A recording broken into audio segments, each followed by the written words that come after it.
ठीक है, अश्विनी शाह जी रखिए अपनी बात, बोलना चाह रहे हैं। जी जी, देखिए अब अभिमन्यु भाई जो है एकदम से, चूंकि आजकल क्या हो रहा है, इनके नेता जो है ऐसे बयान दे दे रहे हैं, म्यांमार से सब डिटेल ले आकर यहाँ पर दे रहे हैं, तो इन लोगों के पास भी यहाँ दिखता नहीं है। अभिमन्यु भाई, मैं आपको बता दे रहा हूं कि आपने कहा कि ये निजीकरण जो है, निजी कंपनियों के हाथों में हाईवे है। अच्छी बात है, तो क्या आपकी सरकार थी तो निजी कंपनियां नहीं थी क्या हिंदुस्तान में? उसी समय कुछ सोच लिए होते।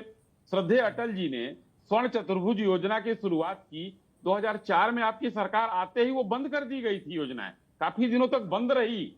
तो आप लोग तो इसके पुरोधा हैं। तो उस समय निजी कंपनियां नहीं थी, लेकिन आज पूरे हिंदुस्तान में हिंदुस्तान का हर निवासी, आप भी हैं उसमें, जो कि यहां से हटने के बाद बोलते हैं कि आज उत्तर प्रदेश में हमारे 12-15 जो है पर चालू है एक्सप्रेसवे। दूसरी बात आप कह रहे हैं कि इंडस्ट्री नहीं लगी।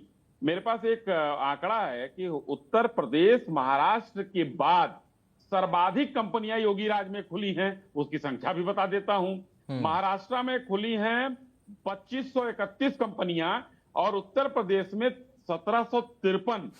अब बताइए, अब कंपनी का डिटेल आप कंपनी का डिटेल मांगेंगे। अब कंपनी का डिटेल फिर किसी दिन दे दूंगा, लेकिन थोड़ा सा गिना देता हूं आपको।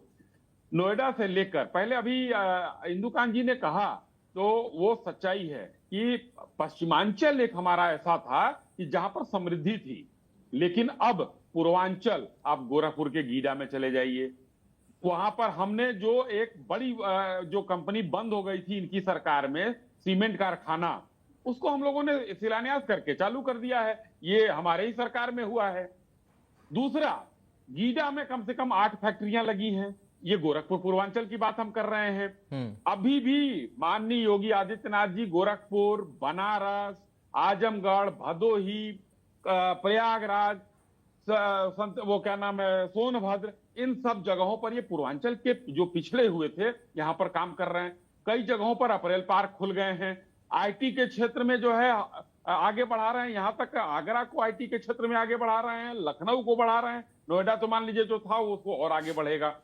अब एक आंकड़ा देता हूं, अशोक जी की सरकार थी, उसके पहले तक यहां पर उत्तर प्रदेश में 526 जो है आईटीआई हुआ करते थे। आज जानते हैं कितने हैं? आज 2200 आईटीआई हैं। तो हमने कुछ किया नहीं, तो ये कैसे हो गए, क्यों हो गए? और अभिमन्यु भाई, ऐसी बात करते हैं आप लोग, आपकी सरकार गए कितने साल हो गए, संघर्ष कर रहे हैं, यहाँ की जनता आपको नकार रही है। चलिए इस बार जो है अब अशोक भाई का साथ देकर 5-7 सीट आप पा गए हैं, अच्छी चीज है। मगर उत्तर प्रदेश के विकास की बात, और 47 साल के बाद आज सोचेंगे ना, तब 47 साल के बाद करेंगे। और हम लोगों ने हर दिशा में कहीं ना कहीं कोई ऐसी चीज ना छूट जाए। मैंने कहा ना कि विश्वविद्यालय इतने वो हुए, इतने लोगों को जो है हम लोगों ने घर बनाया गरीबों के लिए, जिसमें 57 लाख हम दे चुके हैं, 36 लाख के लगभग बन के तैयार हैं, जो कि देना है। तो मैं ये नहीं कह रहा हूं कि पिछली सरकारों ने कुछ नहीं किया, मैं एकदम इंदुकांत जी के साथ सहमत हूं। हम तो मानते हैं कि भाई 56 साल तक अब मन्नू जी की सरकार रही, 4 बार जो है अशोक भाई की सरकार रही, कुछ किया होगा इन लोगों ने।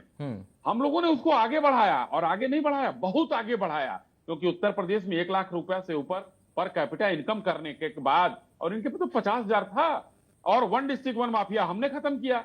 आज देखिए 1 डिस्ट्रिक्ट 1 प्रोडक्ट चालू है।